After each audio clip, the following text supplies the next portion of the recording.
ስሙልኝ የማይችን ደግሞ ብሎ ለየካቲት 7 ተቀጠረ።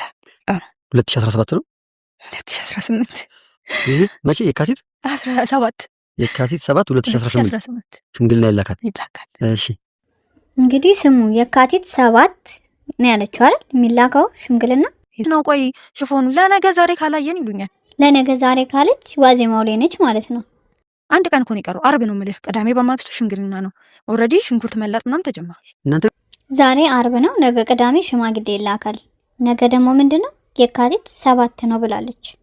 ማታ አካባቢ ወደ 12 ሰዓት እናቴ ደወለችልኝ። ከዛ አላነሳሁላትም ነበረ ማለት ቆይ እሱን ላዋራው ብዬ ማለት ስንት ሰዓት ነው የሚመጡት ልትለኝ ሊሆን ይችላል ብዬ ደወልኩለት። ከዛ ስለው አለኝ ሽማግሌዎቹ ስንት ሰዓት ነው ስለ የምን ሽማግሌ አለ። ከዛ የእሱ ስልክ ሲዘጋ እናቴ ደወለች። ሳነሳው አንቺ ልጅ ግን ምንድን ነው እንዴ ምናምን ብላ ተቆጣች። ቢያንስ ዛሬ እንኳን እዚያ አታድሪም ምናምን ብላ ማለት እንዳትረሱ። ይሁላ የሚሆነው እንግዲህ አርብ የካቲት 6 ነው። ላወኩም ስልኩን ቁጭ አደረኩኝና ዘለልኩ ወራታች ሰል ከፎቁ ላይ ይሄ ከሆነ ምን ያህል ጊዜ ማለት ነው? ጥር 29 ወደኩኝ። መቼ አልሽ? ጥር 29 ወደኩኝ። ከዛ በየካቲት 1 ተሰራውኝ ሰርጀሪ። እናትዬ ረስተሽው ካልሆነ ቅድም እኮ የካቲት 7 ብለሽን ነበረ ሽምግልና የሚሆነው። ስለዚህ የወደቅሽው አንቺ መቼ ነው? የካቲት 6 ነው የወደቅሽው።